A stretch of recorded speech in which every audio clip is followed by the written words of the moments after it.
సరే ఎప్పుడైతే బడ్జెట్ లేదు, ఈ హామీలు ఏవైతే ఉన్నాయో వీటిలో కొంచెం జాప్యం జరిగే అవకాశం ఉంది అని అన్నారు. అటు కేటీఆర్ గారేమో 100 డేస్‌లో మీరు ఈ హామీలు గాని ప్రవేశపెట్టకపోతే ప్రజాక్షేత్రంలో మిమ్మల్ని నిల్చోబెడతామని చెప్పేసి ఒక కామెంట్ చేశారు. ఈవెన్ ఆయన మీరు అమలు చేయలేనటువంటి హామీలే ఇచ్చారని కూడా ఆయన ఒక కామెంట్ అయితే చేశారు. దీనిపైన మీ ఒపీనియన్? అంటే ఇప్పుడు ఆయనేమో హామీలు అమలు చేయలేదంటాడు. హ్మ్. ఈయనేమంటే నువ్వు 6,00,000 కోట్లు అప్పు చేసావు. అవును. ఈ అప్పు ఎట్లా తీద్దాం అనుకున్నావు? నువ్వు మార్గం ఏంటో చెప్పొస్తుంది. ఇవాళ అప్పులు తెచ్చేది మా మీద పడింది. వైట్ పేపర్ అంటే అదే కదా. వైట్ పేపర్ వాళ్ళు చెప్పిందంటే నువ్వు ఇన్ని లక్షల కోట్లు ఇంత ఇంట్రెస్ట్ మొత్తం బడ్జెట్లో 20-25% వడ్డీకే పోతున్నది. హ్మ్. అంటే మీకు 3 లక్షల బడ్జెట్ ఉందంటే దాంట్లో మీకు దాదాపు 1,00,000 కోట్ల బడ్జెట్ నీకు వడ్డీకే పోతున్నది. నువ్వు ఎందుకు ఇలా చేసావు? నీ ప్రాజెక్టులు నువ్వు కట్టడం సరిగా కట్టలేదు అనేది వీళ్ళు అంటుంటారు.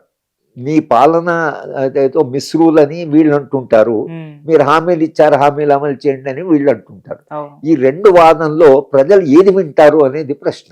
Right sir. నిజమే, మరి అంత ఏవో డబ్బు లేకుండా ఇట్లా రాష్ట్రాన్ని అంతా అప్పుల పాలు చేసిపోయాడు, మరి ఎట్లా ఇంప్లిమెంట్ చేస్తారని అనుకుంటారా? హామీలు ఇచ్చారు కాబట్టి మీరు హామీలు ఎందుకు అమలు చేయడం లేదని అనుకుంటారా? హామీలు ఎందుకు అమలు చేయడం లేదని అనుకుంటే కేసీఆర్ పాలిటిక్స్ కొంచెం ముందుకు పోతాయి. మళ్ళీ తెరాస పార్టీకి అరే తెరాస పార్టీ ఉన్నప్పుడు కనీసం ఇవైనా ఇచ్చారు కదా, వీళ్ళు అది కూడా ఇవ్వలేకపోతున్నారంటారు. మరి ఏమి బడ్జెట్ లేకుండా ఇంత తప్పుడు అవగాహన వలన వీళ్ళకు వచ్చింది కాబట్టి పాపం చాలా ఇబ్బందులు ఉన్నారు, కొంతకాలం ఇద్దాము అని ప్రజలు అనుకుంటే అటు కాంగ్రెస్ వైపు ఉంటారు. ప్రజలు ఈ రెండు ప్రచారాల మధ్యన దేనికి స్పందిస్తారు అనేది ఏదైతుందో అది ఇంకా మనం ఎదురు చూసి చూడవలసింది. దేనికి స్పందిస్తారని, ఎవరి ప్రచారం ఎట్లా ఉంటుందో దాన్ని బట్టి ఉంటుంది. కేసీఆర్ చాలా ప్రచారం చేయడంలో ఆయన మించిన వాళ్ళు ఇప్పుడు కష్టం. కానీ రేవంత్ రెడ్డి కూడా ఏం తక్కువ లేడు. ఈయన కూడా మాటల్లో మాటకారే కాబట్టి ఈయన కూడా మాటల్లో వీళ్ళందరి క్యాబినెట్ మాట్లాడతారు. అక్కడ ఆయనకు 3-4 ఉన్నారు. మిగతా వాళ్ళందరూ నన్ను మాట్లాడనివ్వలేదు కాబట్టి వాళ్ళు మాట్లాడే అలవాటు కాలేదు. హరీష్ రావు గారు, కేటీ రామారావు గారు, కడియం శ్రీహరి వీళ్ళు ముగ్గురు తప్పించి ఆయన గట్టిగా మాట్లాడే వాళ్ళు లేరు. ఇక గట్టిగా మాట్లాడే ముగ్గురే నిరంతరంగా మాట్లాడుతున్నారు. మరి మీరేం చేశారు? మీరున్నప్పుడు ఇవన్నీ చేశారు కదా అని ప్రజలు అడిగారు అనుకోండి, ఏం జవాబు చెప్తారు అనేది అది మనం చూడాలి, ఎదురు చూడాలి. ఓకే సార్, మీ ఒపీనియన్ ఏంటి సార్ ఈ హామీల పైన? అంటే జాప్యం జరిగినా జరగకపోయినా వీటిని అమలు చేస్తుందా కాంగ్రెస్ పార్టీ, చేయదా సార్? మీ ఒపీనియన్ అంటే ఇవి మొత్తం హామీ వాళ్ళు ఇచ్చిన పద్ధతిలో చేయలేరు. ఓకే, చేయడం కొద్ది కష్టం. ఇప్పుడు రైతు బంధు ఉందనుకోండి, రైతు బంధు వీళ్ళు ఏమన్నారంటే కౌలుదారులకి భూమి ఓనర్లకి ఇస్తామన్నారు. అప్పుడు కౌలుదారులకు ఇవ్వలేదు. వాళ్ళు 30-35% ఉన్నారు కౌలుదారులు. ఓనర్స్కి అందరికి ఇచ్చాడు. అది ఎటువంటి వాళ్ళకి ఇచ్చాడు? అమెరికాలో ఉన్న వాళ్ళకు కూడా చెక్స్ పంపించారు. 100 ఎకరాలు ఉన్న వాళ్ళకి కూడా ఇచ్చాడు. 100 ఎకరాలు ఉండడానికి వీలు లేదు ల్యాండ్ సీలింగ్ ప్రకారం. అందరికీ ఇచ్చాడు. భూమి కల్టివేట్ చేస్తున్న వాళ్ళని, చేయని వాళ్ళని అందరికి ఇచ్చాడు. అది చాలా పెద్ద తప్పు. కాంగ్రెస్ పార్టీ ఏం చేయొచ్చు అంటే కౌలుదారులకు ఇవ్వాలి, ఎందుకంటే వాళ్ళే నిజమైన కల్టివేషన్ చేస్తున్నారు. భూమి ఓనర్స్ ఎవరైతే వాళ్ళు కూడా కల్టివేటర్స్ ఉన్నారో, కల్టివేట్ చేస్తూ టెనెంట్ ఇచ్చారో వాళ్ళకు కూడా ఇవ్వచ్చు. ఒక పర్టికులర్ ఎకర్ దాకా, ఒక 10 ఎకరాల దాకా, 15 ఎకరాల దాకా ఇవ్వచ్చు. ఆ తర్వాత 50-60 ఎకరాలు ఉన్న వాళ్ళకి, వరి పొలం ఉన్న వాళ్ళకి, నీళ్ళు అందుబాటులో ఉన్న వాళ్ళకి, చెరుకు పండిస్తున్నటువంటి వాళ్ళకి అక్కడ వాళ్ళకు మద్దతు ధర అవసరమే, కానీ అసలు ఈ రైతు బంధు ఇవన్నీ అవసరం లేదు. నిజానికి ఈ రైతు బంధు ఇవన్నీ తీసేసి పండిన పంటకు మద్దతు ధర అని స్వామినాథన్ కమిటీ చేసి ఇవి అవసరం లేదు. పంటలకు ధర పెరిగింది అనుకోండి మార్కెట్లో, ఈ సప్లై అండ్ డిమాండ్ దీంట్లో, అప్పుడు ఈ బంధు లేకున్నా రైతుకు తన స్వంత ఆదాయం వస్తే అప్పుడు కూడా వాళ్ళకి ఇంత బాధ ఉండదు. కనుక ఈ రైతు బంధు పథకాన్ని ఎట్లా రిఫార్మ్ చేస్తారు? ఇట్లా దుబారా జరిగింది. ఆ దుబారా జరగకుండా ఎవరో ఇంట్లో ఉన్నవాళ్ళు, ఎవరో దూరంగా ఉన్నవాళ్ళు, ఎన్నడూ ఆ భూమిని చూడని వాళ్ళు, తర్వాత గుట్టలకి, చెట్లకి అన్నిటికీ డబ్బులు ఇచ్చారు. అది నా దృష్టిలో అట్లా చేయవలసింది కాదు. చాలా జాగ్రత్తగా ఎవరు డిజర్వింగ్, ఎవరికి ఇస్తే వాళ్ళకి కాస్త వాళ్ళకు ఒక రిలీఫ్ ఉంటుంది అని ఆలోచించుకొని చేశారు. కాబట్టి అన్ని స్కీమ్స్ను కూడా నేను అనుకోవడము ఆయన ఇవి కొంత ప్రూవ్ చేసి, కొంత రేషనల్గా, కొంత రీజనబుల్గా వాళ్ళు కాంగ్రెస్ పార్టీ ఇస్తారనుకుంటాం. కానీ మొత్తంగా ఆయన ఇచ్చినట్టుగా అమెరికాలో ఉన్నవాడు కూడా చెక్కులు పంపించేటువంటి విధానము వీళ్ళు ఇవ్వలేరు. అది రిసోర్సెస్ లేవు.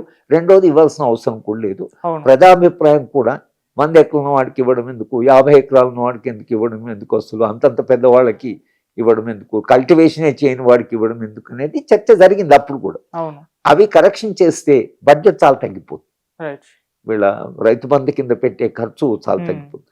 అలాగే ఇరిగేషన్ మీద కూడా వాళ్ళు ఏదైతే విపరీతంగా ఖర్చు పెట్టారో ఆ ఇరిగేషన్ మీద ఖర్చు రేషనలైజ్ చేసి మనము ఎక్స్పర్ట్స్ని పెట్టుకొని వాళ్ళ చేత మాట్లాడి Hmm. దీన్ని ఎట్లా ఎకానమైజ్ చేయాలి అని ఒకవేళ ఆలోచిస్తే, అలాగే దళిత బంధు కూడా కొన్ని ఒక గ్రామానికి లేకపోతే ఒక 10 మంది దళితులకు కలిపి ఒక కోఆపరేటివ్ లాగా వాళ్ళందరికీ ఇస్తే, ప్రతి వాళ్ళకు రైతు బంధు అంటే ఇప్పుడు ఏమైపోయింది, మీకు ఈ దళిత బంధు ఒక ఇంట్లో 4 ఉన్నారు, ఇంటికి ఒక్కరికి ఇచ్చారు, ఓ పెద్ద కొడుకు ఇచ్చారు, మిగతా అందరూ గొడవ పడుతున్నారు, వాళ్ళందరూ ఓట్లు వీళ్ళకు వ్యతిరేకంగానే వేశారు, వాడు ఒక్కడికి ఇచ్చాడు మాకు ఇవ్వలేదని.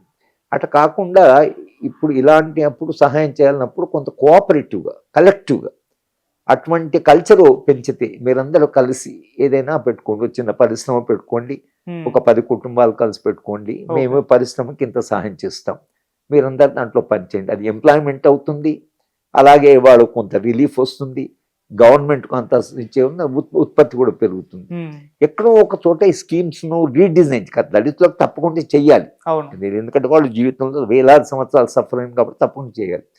చేయడం మాత్రము వాళ్లకు ప్రయోజనకరంగా Hmm. వాళ్ళందరి మధ్యన పరస్పరం సహకారం చేసుకునేలాగా అలా ఆలోచించి ఒకవేళ వీళ్ళు కొంచెం ఇమాజినేటివ్గా చేస్తే కొంత రియల్ రిలీఫ్ అక్కడ రావడానికి పాసిబిలిటీ ఉంది. Right sir. కనుక ఈ స్కీమ్స్ అన్నీ ఇప్సో ఫ్యాక్టో అంటే ఇప్పుడు వీళ్ళు ప్రామిస్ చేసిన పద్ధతిలోనే చేయడం కష్టం, ఓకే. చేయవలసిన అవసరం కూడా లేదు. ఓకే. అట్లా మారుస్తే, అలాగే విద్యారంగం Hmm. ఇవాళ ఏమైంది, మీకు కర్ణాటకలో బస్సు ఫ్రీ Hmm. అన్నారు, ఇది ఆడవాళ్ళకి. అవును. కర్ణాటక ప్రభుత్వం ఒక అడ్వర్టైజ్మెంట్ ఇచ్చింది. ఎవరు ఈ ప్రయోజనం పొందిన వాళ్ళు ఒక మహిళను అడిగారు, అమ్మ మీకు బస్సులో ఫ్రీ ఇచ్చారంటే బాగుంది, బస్సులో నేను టికెట్ ఇచ్చే డబ్బులు మా పిల్లల ఫీజు కడుతున్నా అంటే ఏమైంది, విద్యారంగంలో మీరు ప్రైవేటైజ్ చేసి Hmm. విపరీతంగా ఫీజులు పెంచడం వలన ఇక్కడ మీకు ఒక సబ్సిడీ ఇస్తే, ఒక సహాయం చేస్తే అది అక్కడ ప్రైవేట్ వాడికి పోతుంది. అవును. మీరు విద్యారంగంలోనే క్వాలిటీ స్కూళ్ళు పెట్టారనుకోండి, సెంట్రల్ స్కూల్ లాగాను, నవోదయ స్కూల్ లాగాను, ఓకే. స్కూళ్ళన్నీ దాని మీద కొంత ఖర్చు పెట్టి పెట్టాను, తల్లిదండ్రులు పిల్లల్ని అక్కడికే చదివిస్తారు. నేను మా ఊళ్ళో చదివాను హై స్కూల్ దాకా, మాకేం నష్టం జరగలేదు, మేము ఈ సిస్టంలో సర్వైవ్ అయ్యాము, పోటీ పడ్డాం, విదేశాలకు వెళ్ళాము, చదువు చెప్పాం, మాకెప్పుడు నేను మా గ్రామంలో హై స్కూల్ చదువుకున్నా అనేది నాకెప్పుడు హ్యాండిక్యాప్ కాలే, ఆ స్కూల్ కూడా బాగానే పనిచేసింది. ఓకే. మీరు ఒకళ్ళ స్కూల్ నట్టు చేస్తే ఇవాళ వీళ్ళకి ఇచ్చే రాయితీలు ఏవి ఇస్తున్నాయో, మహిళలకు ఇచ్చే రాయితీలు, ఎలక్ట్రిసిటీ మీద అందరు ఇదే అంటున్నారు, మాకేదైతే రాయితీ ఇచ్చారో ఆ రాయితీని మా పిల్లల చదువుకి పెడుతున్నాం అంటున్నారు, లేకపోతే ఆరోగ్యానికి పెడతాం అంటున్నారు. Hmm.